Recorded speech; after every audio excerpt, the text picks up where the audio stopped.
ngasi video se ngaba matungda makeup haitaba taraga diko waro bidana si haidana ko nakoi makeup hair roi sungai hair roi video phana yenga su ko youtube da course phana tawraga su makeup sungai hair roi theory khanga ga yadi practical yamna mathau tai regularly practice tawring ai ki nagi makeup to hena phajagani improve oigani abuko ngasi ki look se me indian western hadi koina jeans la podam da dresses any outfit puno makal loi chanagani aduga colors sing yong ne myam yamna neutral oina thambadina outfit puno makal loi na ka chanagani tension free oira ngasi makeup se to bi yamna lai bo da ko hojigan je sigi eye makeup se chatnari sigi pisum khuye ke chatnari haina sigi se tawda yade adugi kanim natte ko nawada pakchaba nawada tairaga pakchaba do aduna nagi makeup ni abako makeup haraga myam mina hojigan je chatnari aina mangoda yam phajine sigi style se aingoda su yage ko aingoda su yaga ye lora matungda ke lora matungda as aingoda phajade kai gino ai thi beira natte ko mi puno maki shape mak loina loina tonga leba ko ka video di sum nungti gi yengi but practice about outraga di ko waro bi ga du ko do video sum ngai hai roi ko aduna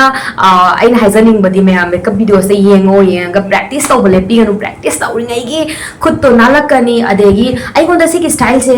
pakchai pakcha de si se kamai khangani ko tai dringe khoina makeup to taw dringe khang de na ko ba ko practice to bata ra di khangwa ga mi ba si ki style se ngona phajni de o ai sum aina mathang dagi sum ye ge ngona pakcha do aina ko ngasi videos da yamna lai ta unai khoina karam haina phajaba look ama create tawni haba do mayam ujara ke video se loi fa ba yeng du kai gum ba phajana haiding ba khangning ba taraga di no ne skip tawra tawra haba chinga chinga yeng ba taraga di kaim gyan ta mangam moi ko maram di ko aina videos da amom haiduri ba point amom sing do loina important ga ta ni makeup ki damakta aduga tips mayam asu sum share tawra ke adomi makeup to phajana ba long lasting oina ba ahong production araga su kani yengo matam da yamna professional yamna atang ba look manda ba ko adu di mayam ngasi video se ngwena si makeup how to mamang da tawada step khare mayam adu di CTM haiba ko C sina cleansing, T sina toning and M sina moisturizing ko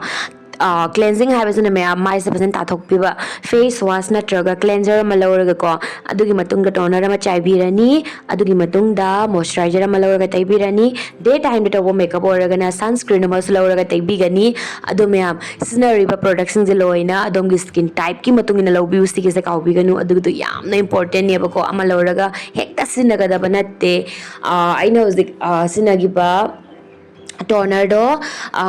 plum gi ne ba plum gi green tea green tea toner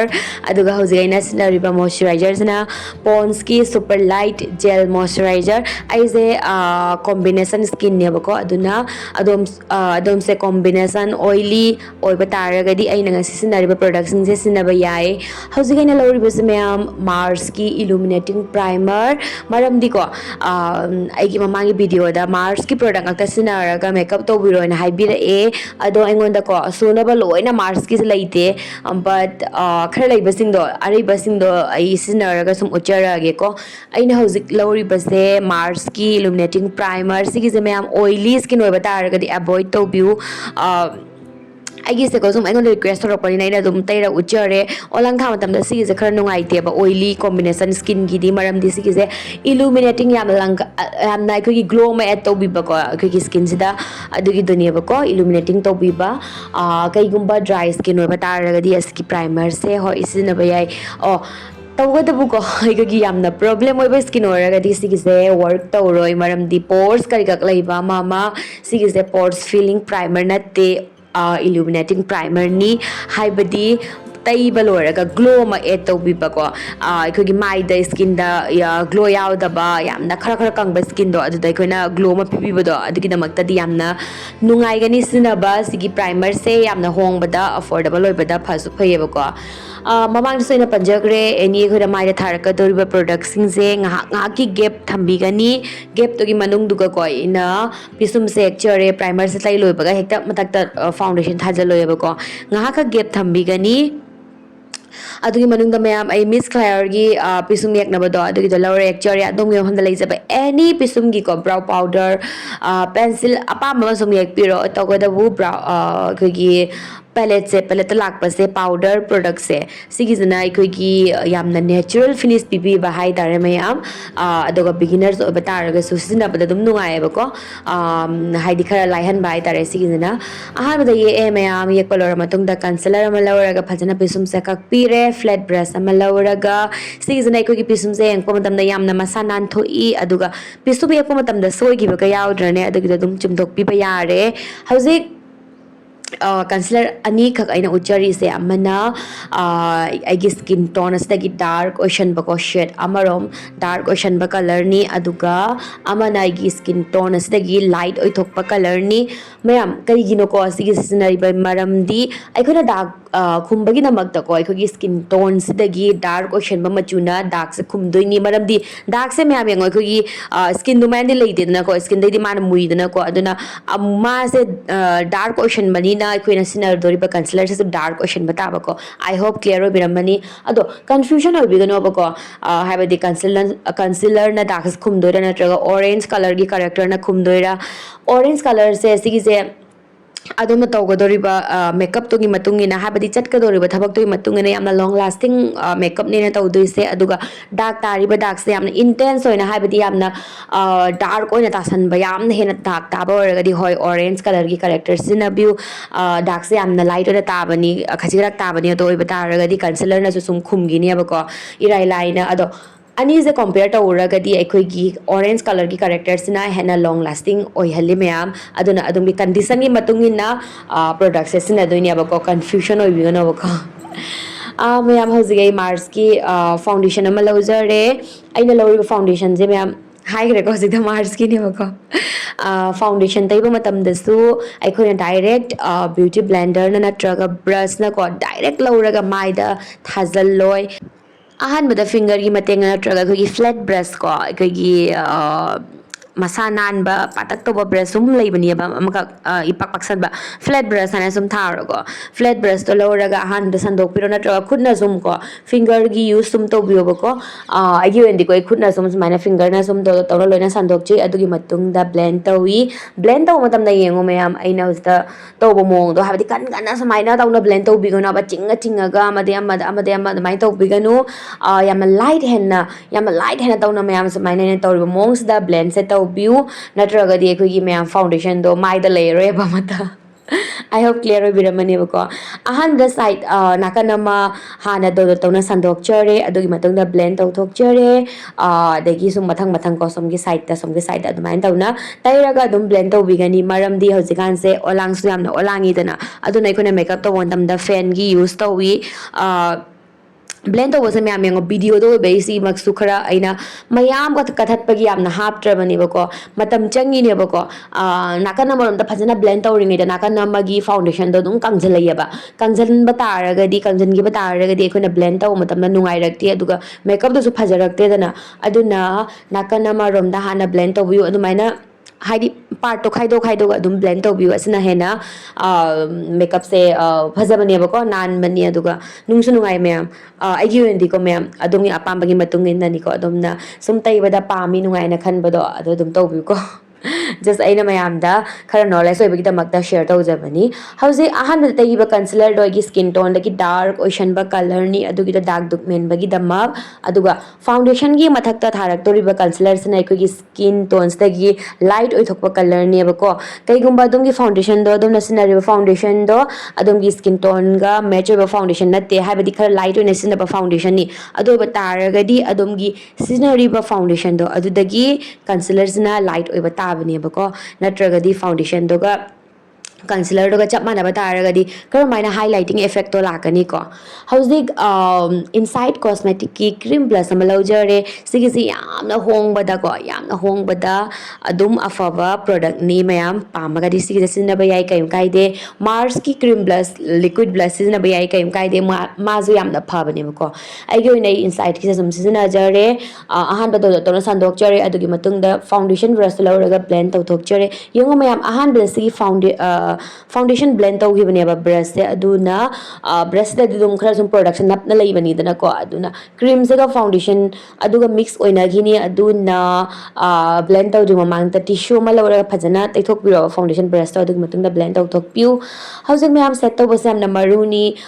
makeup se hoji glowy dewy pami haiduna set tau dana thadok piram ganu bako हजिकान की weather सिगा को साबा मतम सिगदी दुमाइन थादोक पिरम बतारगदी makeup से यांग न तौना melt ओरगनी कोक्थरगनी फना सो तांगबा production दरसु अदुगा इखोगी makeup से सु मुसलकनी यांग तौना को अदुना powder product अमा लौरगा सेट तौबसे यामना मरु ओय हजिक अइना लौगिबदो मार्स की ट्रांसलूसेंट पाउडर सिज लौरनी लौरगा मयाम अइना ममंग सु पंजगरे को सेट तौ तमदसु याम लाइट हेन न को याम लाइट होइना पाउडर से लौबिरगा एक्सेस प्रोडक्शन दो कंधोक पिरो बको अदुगी मतुंगदा यामना light oina light hand ko tapi tauna sumaya tauna set se taubiu sige je kangjin bi obako aikoina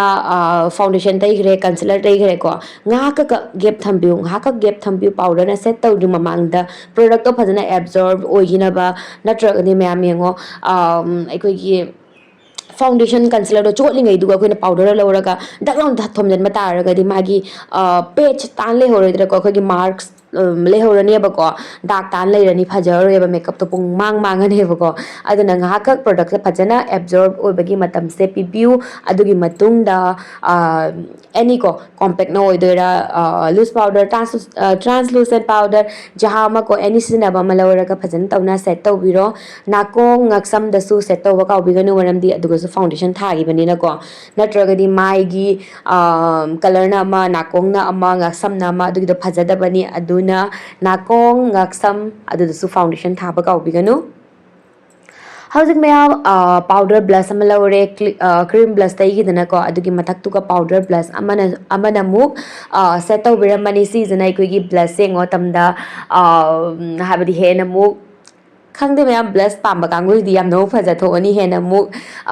dugagi koi gi blush se he na muk long lasting oi thoye bako blush thaba se ngo mayam mai se phaja thokpani tadaw tono ba look ama pibi bani mayam aduna blush se yamna thaba pamraga su khachigrak oraga su dum thadi thabiyo bako skip to bigano bako hauzik mayam eye makeup tawrasi eye makeup su yamna laya tawra tawdini bako aina ngasi tawdoriba eye makeup se khara copper khara dum golden adumaina ne bako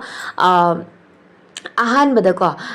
ख्वाइदगी lightest ओइबा brown colour अमा लौरे brown colour द यामना light ओइबदो अदुगिदो लौरेगा transition colour दai दुनी मैम सिगे खंगजिन बिउ को ट्रांजिशन कलर तैबदा अखोइना डार्क कलर लौरेगा तैबा यादे ट्रांजिशन कलर ऑलवेज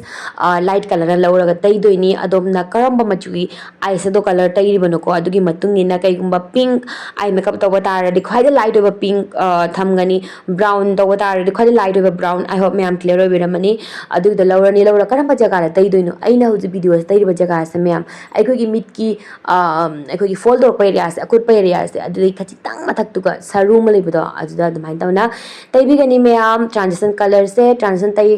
कलर से तै लौरबा मतुंग दा हुजि अहान बतैगिबा कलर अदुदगी खरा डार्क ओशन बा कलर सेकंड कलर ने लौरिबा से खरा मीडियम डार्क ब्राउन कलर से सिक्स लौरनी लौरेगा मैम यंगोने सरू अतोंगबदो अदुदा दुम तैरनी कुसन एरिया दो मैम अदुदे खचितांग मथक्ता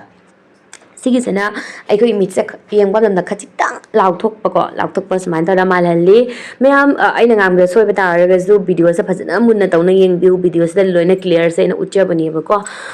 तैरे मैम कलर से अहान तैरे तैरगा फजना तौना ब्लेंड तौदोइनी हौजिना मैम ब्लेंड तौद्रिको ओनली कलर से ना लौरगा तैना थम्मे अदो हौजिक राउंड ब्लेंडिंग ब्रश अमा लौरा फजना सुमाइना ब्लेंड तौगनी अहान बदाइना कलर तैरिबा ब्रश तो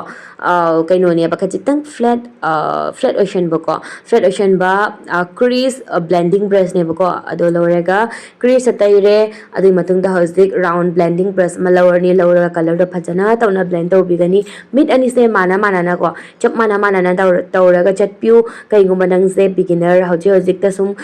मेकअप तौरपा हौरे इने ना हारगा दिको नत्रगदी अमा दुम आई मेकअप मिट अमा लोइना आई मेकअप से तौबा लोरे अदोगा मिट अमा सना मुकोना तौबदो अदुगिदो हेक्ता सोइमनेबको कलर दो अमदा याक्सनबा अमदा नपाबा अदुमाइन दुम ओइहोबनी अदुना माना ना को अदुम तौरा चटपिउ हेना लाइनबको हान बसिंगी ओरगदी अदुम एक्सपीरियंस लेबा कांगु गिदिको असिगिसे काइम नतेको ꯃꯌꯥꯝ ꯃꯤꯠ ꯃꯈꯥꯗꯁꯨ ꯆꯞ ꯃꯥꯟꯅꯅ ꯃꯤꯠ ꯃꯊꯛꯇ ꯈ꯭ꯋꯥꯏꯗꯒꯤ ꯑꯍꯥꯟꯕꯗ ꯂꯥꯏꯠ ꯕ꯭ꯔꯥꯎꯟ ꯀꯂꯔ ꯇꯩꯈꯤꯗꯅꯀꯣ ꯑꯗꯨꯅ ꯑꯍꯥꯟꯕꯗ ꯂꯥꯏꯠ ꯕ꯭ꯔꯥꯎꯟ ꯀꯂꯔ ꯇꯩꯔꯒꯅꯤ ꯑꯗꯨꯒꯤ ꯃꯇꯨꯡꯗ ꯃꯤꯗꯤꯌꯝ ꯗꯥꯔꯛꯇꯣ ꯑꯗꯨꯗꯣ ꯂꯧꯔꯅꯤ ꯂꯧꯔꯒ ꯃꯤꯠ ꯃꯈꯥꯗꯁꯨ ꯆꯞ ꯃꯥꯟꯅꯅ ꯇꯩꯕꯤꯔꯝꯒꯅꯤ ꯃꯤꯠ ꯃꯈꯥꯗ ꯃꯌꯥꯝ ꯌꯦꯡꯉꯣ ꯀꯣꯔꯅꯔ ꯔꯣꯝꯗ ꯀꯂꯔꯁꯦ ꯈꯔ ꯗꯥꯔꯛ ꯊꯝꯒꯅꯤ ꯑꯗꯨꯒ ꯏꯅꯔ ꯔꯣꯝꯗ ꯈꯖꯤꯛꯇꯪ ꯂꯥꯏꯠ ꯊꯝꯒꯅꯦꯕ ꯁꯤꯒꯤ ꯔꯨꯜꯁꯦ ꯃꯌꯥꯝ ꯑꯩꯈꯣꯏꯅ ꯖꯍꯥ ꯃꯇꯝꯗ ꯑꯥꯏ ꯃꯦꯀꯞꯇ ꯐꯣꯂꯣ ꯇꯧꯒꯅꯦꯕ ꯍꯥꯏꯕꯗꯤ ꯃꯤꯠꯀꯤ ꯀꯨꯅꯥꯔꯣꯝꯗꯅ ꯈꯔ ꯂꯥꯏꯠ ꯁꯣꯔꯤ ꯗꯥꯔꯛ ꯊꯝꯒꯅꯤ ꯑꯗꯨꯒ ꯏꯅꯔ ꯔꯣꯝꯗꯅꯀꯣ ꯃꯅꯨꯡ ꯔꯣꯝꯗꯅ ꯈꯔ ꯂꯥꯏꯠ ꯑꯣꯏꯅ ꯊꯝꯒꯅꯤ ꯁꯤꯁꯤꯅ ꯑꯩꯈꯣꯏꯒꯤ ꯃꯤꯠꯁꯦ ꯌꯦꯡꯕ ꯃꯇꯝꯗ ꯌꯥꯝꯅ ꯐꯖꯕ ꯂꯨꯛ ꯑꯃꯈꯛ ꯄꯤꯕꯤ ꯀꯂꯔꯁꯦ ꯇꯩꯔꯒ ꯐꯖꯅ ꯑꯃꯨꯛꯀ ꯕ꯭ꯂꯦꯟ ꯇꯧꯕꯤꯔꯅꯤ ꯃꯤꯠ ꯑꯅꯤꯁꯦ ꯁꯨꯝ ꯃꯥꯟꯅꯀꯣ ꯑꯗꯨꯝ ꯇꯩꯔꯒ ꯁꯨꯝ ꯆꯠꯀꯅꯤ ꯃꯌꯥꯝ ꯍꯧꯖꯤꯛ ꯕ꯭ꯂꯦꯟꯗꯤꯡ ꯕ꯭ꯔꯁ ꯑꯃ ꯂꯧꯔꯦ ꯑꯗꯨꯒ ꯐꯖꯅ ꯕ꯭ꯂꯦꯟ ꯇꯧꯊꯣꯛꯆꯔꯦ ꯍꯥꯔꯁ ꯂꯥꯏꯟ ꯀꯔꯤ ꯑꯝꯇ ꯎꯗꯅꯕ ꯑꯗꯨꯒ ꯃꯌꯥꯝ ꯃꯤꯠ ꯃꯊꯛꯀꯤ ꯍꯥꯏꯕꯗꯤ ꯃꯤꯠ ꯃꯊꯛꯀ ꯃꯈꯥꯒꯁꯦ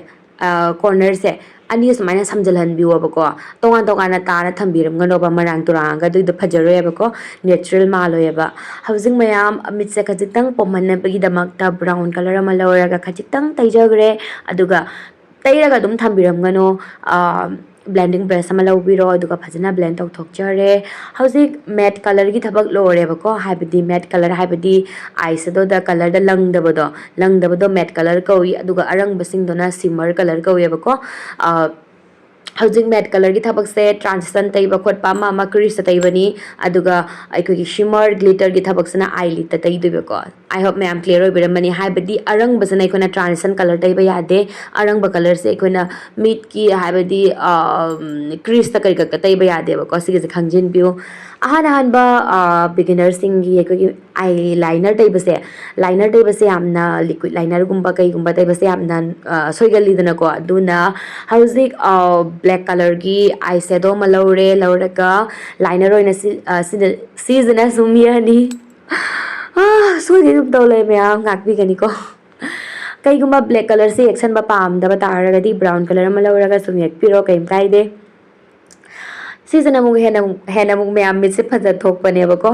ꯍꯧꯖꯤꯛꯁꯦ ꯃꯌꯥꯝ ꯍꯧꯖꯤꯛꯀꯥꯟꯁꯦ ꯋꯦꯗꯔ ꯈꯪꯗꯦ ꯋꯦꯗꯔ ꯆꯦꯟꯖ ꯇꯧꯔꯛꯄꯩ ꯇꯧꯔꯤꯔꯥ ꯈꯪꯗꯦ ꯈꯅꯥꯎꯁꯦ ꯅꯥꯕꯅ ꯋꯥ ꯉꯥꯡꯕꯗꯀꯣ ꯈꯅꯥꯎꯒꯁꯦ ꯈꯨꯅꯥ ꯑꯃ ꯈꯅꯥꯎ ꯅꯥꯕꯩ ꯋꯥꯔꯤꯁꯦ ꯇꯣꯛꯑꯁꯤꯀꯣ ꯍꯧꯖꯤꯛ ꯑꯃꯨꯛꯀ ꯃꯦꯀꯞꯁꯦ ꯑꯣꯟꯁꯤꯜꯂꯁꯤ ꯅꯣꯁ ꯀꯣꯟꯇꯣꯔ ꯇꯧꯗꯣꯏꯅꯦꯕꯀꯣ ꯅꯣꯁ ꯀꯣꯟꯇꯣꯔ ꯇꯧꯕꯒꯤꯗꯃꯛꯇ ꯃꯌꯥꯝ ꯌꯦꯡꯉꯣ ꯑꯩꯉꯣꯟꯗ ꯍꯧꯖꯤꯛ ꯕ꯭ꯔꯣꯟꯖꯔ ꯂꯩꯇꯦ ꯑꯩꯉꯣꯟꯗ ꯀꯣꯟꯇꯣꯔ ꯄꯥꯎꯗꯔ ꯂꯩꯇꯦ ꯀꯔꯤꯝ ꯈꯟꯕꯤꯒꯅꯣꯕꯀꯣ ꯑꯗꯣꯝꯒꯤ ꯃꯐꯝꯗ ꯂꯩꯖꯕ ꯑꯦꯅꯤ ꯄꯦꯂꯦꯠ ꯑꯃꯗꯤ ꯑꯗꯨꯝ ꯂꯩꯔꯝꯒꯅꯤꯗꯅꯀꯣ ꯑꯗꯨꯗꯒꯤ ꯕ꯭ꯔꯥꯎꯟ ꯀꯂꯔ ꯑꯃ ꯂꯧꯔꯒ ꯑꯩꯈꯣꯏꯅ ꯅꯣꯁ ꯀꯣꯟꯇꯣꯔ ꯇꯧꯕ ꯌꯥꯏ ꯆꯞ ꯃꯥꯟꯅꯅꯀꯣ ꯐꯦꯁ ꯀꯣꯟꯇꯣꯔ ꯇꯧꯕ ꯌꯥꯏ ꯑꯗꯨꯒ ꯕ꯭ꯂꯁ ꯊꯥꯕ ꯌꯥꯏ ꯍꯥꯏꯕꯗꯤ ꯕ꯭ꯔꯥꯎꯟ ꯀꯂꯔꯗꯨꯗ ꯅꯠꯇꯦꯀꯣ ꯄꯤꯡ ꯀꯂꯔꯒꯨꯝꯕ ꯑꯣꯔꯦꯟꯖ ꯄꯤꯆ ꯀꯂꯔꯒꯨꯝꯕ ꯑꯗꯨꯝꯕ ꯌꯥꯎꯔꯒꯅ ꯑꯩꯈꯣꯏꯅ ꯕ꯭ꯂꯁ ꯑꯣꯏꯅ ꯊꯥꯕ ꯌꯥꯏ ꯑꯗꯨꯅ ꯃꯌꯥꯝ ꯄ꯭ꯔꯣꯗꯛ ꯄꯨꯝꯅꯃꯛ ꯂꯣꯏꯅ ꯑꯍꯥꯟꯕꯗ ꯁꯨꯅ ꯂꯩꯕꯒꯤ ꯗꯔꯀꯥꯔ ꯇꯥꯗꯦꯕ ꯑꯗꯨꯝ ꯑꯃꯗ ꯑꯗꯨꯃꯥꯏꯅꯀꯣ ꯂꯩꯗ꯭ꯔꯤꯉꯩ ꯃꯅꯨꯡꯗꯣ ꯑꯩꯈꯣꯏꯅ ꯑꯗꯨꯝ ꯀꯩ ꯍꯥꯏꯇꯥꯔꯦ ꯍꯦꯛꯁ ꯇꯧꯔꯒ ꯁꯨꯝ ꯁꯤꯖꯤꯟꯅꯕ ꯌꯥꯏ ꯍꯥꯏꯇꯥꯔꯦ ꯃꯌꯥꯝ ꯑꯩꯒꯤ ꯑꯣꯏꯅꯀꯣ ꯃꯥꯔꯁꯀꯤ ꯁꯤꯒꯤ ꯄꯦꯂꯦꯠ ꯑꯁꯤꯗꯒꯤ ꯕ꯭ꯔꯥꯎꯟ ꯀꯂꯔ ꯌꯥꯎꯔꯤꯁꯦ ꯁꯤꯒꯤꯁꯦ ꯂꯧꯔꯒ ꯑꯗꯨꯝ ꯅꯣꯁ ꯀꯣꯟꯇꯣꯔ ꯇꯧꯔꯦ ꯑꯗꯣ ꯕ꯭ꯔꯥꯎꯟ ꯀꯂꯔ ꯌꯥꯎꯔꯤ ꯍꯥꯏꯅꯀꯣ ꯕ꯭ꯔꯥꯎꯟ ꯀꯂꯔ ꯑꯃ ꯍꯦꯛꯇ ꯂꯧꯔꯒ ꯇꯩꯒꯗꯕ ꯅꯠꯇꯦ ꯑꯗꯣꯝꯒꯤ ꯁ꯭ꯀꯤꯟꯒꯤ ꯇꯣꯟꯒꯤ ꯃꯇꯨꯡ ꯏꯟꯅ ꯈꯟꯗꯣꯏꯅꯦꯕꯀꯣ ꯌꯥꯝꯅ ꯉꯥꯡꯁꯤꯟꯕ ꯕ꯭ꯔꯥꯎꯟ ꯀꯂꯔꯁꯨ ꯂꯩꯕꯅꯤꯅꯦ ꯑꯗꯨꯒꯤꯗꯣ ꯂꯧꯔꯒ ꯍꯦꯛꯇ ꯇꯩꯁꯜꯂꯗꯤ ꯉꯁꯪ ꯉꯥꯡꯈ꯭ꯔꯅꯤꯕꯀꯣ ꯀꯣꯟꯇꯣꯔ ꯇꯧꯅꯕꯒꯤꯗꯃꯛꯇ ꯑꯩꯈꯣꯏꯅ ꯁꯤꯖꯤꯟꯅꯔꯤꯁꯦ ꯈꯖꯤꯛꯇꯪ ꯒ꯭ꯔꯦ ꯆꯪꯕ ꯕ꯭ꯔꯥꯎꯟꯗ ꯑꯗꯨꯒꯨꯝꯕꯗ ꯁꯤꯖꯤꯟꯅꯒꯅꯦꯕꯀꯣ ꯑꯥꯏ ꯍꯣꯞ ꯀ꯭ꯂꯤꯌꯔ ꯑꯣꯏꯕꯤꯔꯝꯃꯅꯤ ꯍꯧꯖꯤꯛ ꯅꯣꯁ ꯀꯣꯟꯇꯣꯔ ꯇꯧ ꯂꯣꯏꯔꯕ ꯃꯇꯨꯡꯗ ꯑꯃꯨꯛꯀ ꯃꯥꯏꯃꯨꯛꯀꯣ ꯐꯦꯁ ꯀꯣꯟꯇꯣꯔ ꯑꯃꯨꯛ ꯇꯧꯖꯔꯦ ꯑꯩꯒꯤ ꯃꯥꯏꯒꯤ ꯁꯦꯞꯀꯤ ꯃꯇꯨꯡ ꯏꯟꯅ ꯁꯤꯁꯤꯅ ꯃꯌꯥꯝ ꯑꯩꯈꯣꯏꯅ ꯂꯦꯌꯔ ꯃꯌꯥꯝ ꯑꯃ ꯊꯣꯝꯖꯤꯟꯈꯤꯕꯅꯤꯀꯣ ꯇꯩꯈꯤꯕꯅꯤꯅ ꯑꯩꯈꯣꯏꯒꯤ ꯃꯥꯏꯒꯤꯀꯣ ꯂꯩꯖꯔꯤꯕ ꯑꯩꯈꯣꯏꯒꯤ ꯃꯥꯒꯤ ꯁꯦꯞꯇꯣ ꯂꯣꯏꯅ ꯈꯨꯝꯖꯤꯟꯕꯤꯈ꯭ꯔꯦ ꯐ꯭ꯂꯦꯠ ꯑꯣꯏꯔꯒ ꯐꯖꯗ꯭ꯔꯦ ꯑꯗꯨꯅ ꯁ꯭ꯇ꯭ꯔꯛꯆꯔ ꯑꯃ ꯄꯤꯕꯤꯅꯕ ꯁꯦꯞ ꯑꯃ ꯄꯤꯕꯤꯅꯕꯀꯣ ꯑꯩꯈꯣꯏꯅ ꯀꯣꯟꯇꯣꯔꯁꯦ ꯇꯧꯒꯅꯤ ꯑꯗꯨꯒ ꯑꯩꯈꯣꯏꯒꯤ ꯃꯥꯏꯗ ꯁꯨꯝ ꯑꯍꯦꯟꯕ ꯄꯥꯔꯠ ꯈꯔ ꯁꯨꯝ ꯍꯦꯚꯤ ꯑꯗꯨꯝ ꯂꯩꯗꯅꯀꯣ ꯄꯥꯔꯠ ꯑꯗꯨꯒꯤꯗꯣ ꯀꯠ ꯇꯧꯅꯕꯒꯤꯗꯃꯛꯇ ꯑꯩꯈꯣꯏꯅ ꯀꯣꯟꯇꯣꯔꯁꯦ ꯇꯧꯏꯌꯦꯕꯀꯣ ꯃꯌꯥꯝ ꯍꯧꯖꯤꯛ ꯀꯣꯟꯇꯣꯔꯁꯦ ꯇꯧ ꯂꯣꯏꯔꯕ ꯃꯇꯨꯡꯗ ꯍꯥꯏꯂꯥꯏꯇꯔ ꯑꯃ ꯂꯧꯔꯒ ꯍꯥꯏ ꯄꯣꯏꯟꯠꯁꯤꯡꯗꯨꯒꯀꯣ ꯍꯥꯏ ꯄꯣꯏꯟꯠ ꯍꯥꯏꯕꯗꯤ ꯃꯥꯏꯒꯤ ꯑꯇꯣꯡꯕ ꯖꯒꯥ ꯀꯣ ꯂꯥꯏꯠꯅ ꯄꯨꯔꯛꯄꯗ ꯑꯩꯈꯣꯏꯒꯤ ꯈꯔ ꯁꯨꯝ ꯒ꯭ꯂꯣ ꯀꯥꯕ ꯖꯒꯥ ꯂꯩꯗꯅꯀꯣ ꯃꯌꯥꯝ ꯆꯤꯛ ꯕꯣꯟꯁ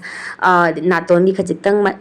ꯅꯥꯇꯣꯟ ꯃꯊꯛ ꯀꯣ ꯑꯗꯒꯤ ꯑꯩꯈꯣꯏꯒꯤ ꯐꯣꯔ ꯍꯦꯠ ꯀ꯭ꯌꯨꯄꯦꯠ ꯕꯣ ꯑꯗꯨꯗ ꯑꯩꯈꯣꯏꯅ ꯍꯥꯏꯂꯥꯏꯇꯔ ꯍꯥꯞꯄꯤꯒꯅꯤ ꯕ꯭ꯔꯥꯎ ꯕꯣꯟ ꯀꯣ ꯏꯅꯔ ꯀꯣꯔꯅꯔ ꯍꯧꯖꯤꯛ ꯃꯌꯥꯝ ꯍꯥꯏꯂꯥꯏꯇꯔ ꯇꯩ ꯂꯣꯏꯔꯕ ꯃꯇꯨꯡꯗ ꯃꯦꯀꯞꯁꯦ ꯂꯣꯏꯁꯜꯂꯛꯑꯦ ꯂꯤꯞ ꯂꯥꯏꯅꯔ ꯑꯃ ꯂꯧꯔ ꯌꯦꯛꯑꯦ ꯑꯗꯣ ꯂꯤꯞꯁꯦ ꯌꯥꯝꯅ ꯆꯝꯅ ꯇꯧꯅ ꯊꯝꯗꯣꯏꯅꯦꯕꯀꯣ ꯑꯗꯨꯒ ꯌꯥꯝꯅ ꯅ꯭ꯌꯨꯠ ꯑꯣꯏꯕꯀꯣ ꯅ꯭ꯌꯨꯠ ꯑꯣꯏꯕ ꯀꯂꯔ ꯑꯃ ꯂꯧꯔꯒ ꯇꯩꯔꯦ ꯌꯥꯝꯅ ꯑꯆꯝꯕ ꯀꯂꯔ ꯑꯃ ꯑꯗꯨꯒꯤ ꯃꯊꯛꯇꯨꯗ ꯒ꯭ꯂꯣꯁ ꯑꯃ ꯂꯧꯔꯒ ꯍꯥꯞꯆꯔꯦ ꯍꯧꯖꯤꯛ ꯃꯌꯥꯝ ꯀꯩ ꯋꯥꯠꯂꯤ ꯃꯁꯀꯔꯥ ꯋꯥꯠꯂꯤꯀꯣ ꯃꯁꯀꯔꯥ ꯑꯗꯒꯤ ꯐꯣꯜꯁ ꯑꯥꯏꯂꯦꯁ ꯀꯣ ꯀꯩꯒꯨꯝꯕ ꯐꯣꯜꯁ ꯑꯥꯏꯂꯦꯁ ꯀꯩꯀꯥ ꯍꯥꯞꯄ ꯄꯥꯝꯗꯕ ꯇꯥꯔꯒꯗꯤ ꯀꯔꯤꯝ ꯀꯥꯏꯗꯦ ꯁ꯭ꯀꯤꯞ ꯇꯧꯕꯤꯌꯣꯕꯀꯣ ꯑꯩꯒꯤ ꯑꯣꯏꯅꯗꯤꯀꯣ ꯍꯥꯞꯆꯔꯦ ꯍꯧꯖꯤꯛ ꯐꯣꯜꯁ ꯑꯥꯏꯂꯦꯁꯁꯦ ꯑꯣꯐ ꯀꯦꯃꯦꯔꯥꯗ ꯍꯥꯞꯆꯔꯛꯑꯦ ꯐꯣꯜꯁ ꯑꯥꯏꯂꯦꯁꯁꯦ ꯀꯔꯝ ꯍꯥꯏꯅ ꯍꯥꯞꯀꯅꯤ ꯈꯪꯗꯕ ꯇꯥꯔꯒꯗꯤ ꯑꯩꯒꯤ ꯆꯦꯅꯦꯜ ꯑꯁꯤꯗ ꯚꯤꯗꯤꯑꯣ ꯌꯥꯎꯅ ꯂꯩꯕꯅꯤ ꯑꯗꯨꯒ ꯆꯠꯂꯒ ꯌꯦꯡꯕꯤꯔꯣ ꯍꯧꯖꯤꯛ ꯃꯌꯥꯝ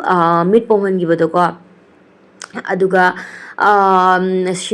ꯒ꯭ꯂꯤꯇꯔ ꯑꯃ ꯍꯥꯞꯁꯦꯕ ꯂꯤꯀ꯭ꯋꯤꯠ ꯒ꯭ꯂꯤꯇꯔꯅꯦꯕ ꯁꯤꯁꯦ ꯒ꯭ꯂꯤꯇꯔ ꯅꯠꯇꯦꯀꯣ ꯁꯤꯒꯤꯁꯦ ꯂꯤꯀ꯭ꯋꯤꯠ ꯑꯥꯏ ꯁꯦꯗꯣꯅꯦꯕ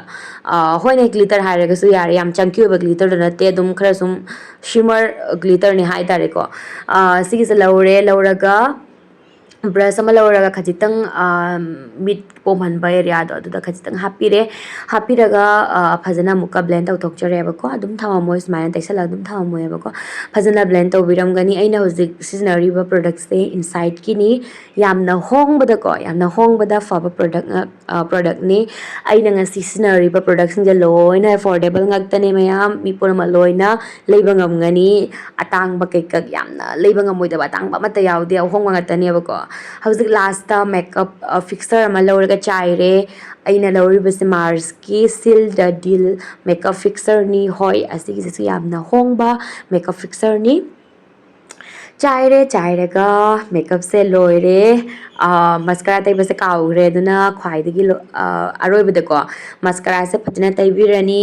ꯃꯤꯠ ꯃꯈꯥꯒꯤ ꯄꯥꯗꯁꯨ ꯃꯁꯀꯔꯥ ꯇꯩꯕ ꯀꯥꯎꯕꯤꯒꯅꯨ ꯁꯤꯒꯤꯁꯤꯅ ꯑꯩꯈꯣꯏꯒꯤ ꯃꯤꯠꯁꯦ ꯄꯨꯔꯥ ꯆꯦꯟꯖ ꯇꯧꯕꯅꯦꯕꯀꯣ ꯑꯩꯈꯣꯏꯅ ꯑꯥꯏꯂꯦꯁ ꯍꯥꯞꯈꯤꯕꯅꯤꯅ ꯃꯤꯠ ꯃꯈꯥꯗꯣ ꯑꯗꯨꯝ ꯀꯔꯤꯝ ꯇꯩꯗꯕꯤꯗ ꯊꯝꯕꯤꯔꯝꯕ ꯇꯥꯔꯒꯗꯤ ꯐꯖꯗꯦꯗꯅ ꯌꯦꯡꯕ ꯃꯇꯝꯗ ꯑꯩꯈꯣꯏꯒꯤ ꯂꯨꯛꯇꯣ ꯀꯝꯄ꯭ꯂꯤꯠ ꯑꯣꯏꯗꯦꯕꯀோ ꯑꯗꯨꯅ ꯃꯤꯠ ꯃꯈꯥꯒꯤ ꯄꯥꯗꯁꯨ ꯃꯁꯀꯔꯥ ꯇꯩꯕ ꯀꯥꯎꯕꯤꯒꯅꯨ ꯐꯖꯅ ꯇꯩꯔꯦ ꯑꯗꯨꯒ ꯃꯦꯀꯞꯁꯦ ꯃꯌꯥꯝ ꯁ꯭ꯋꯥꯏꯁꯤꯗ ꯁꯨꯝ ꯂꯣꯏꯖꯔꯦ ꯁꯤ ꯂꯩꯔꯦ ꯑꯩꯒꯤ ꯐꯥꯏꯅꯦꯜ ꯂꯨꯛ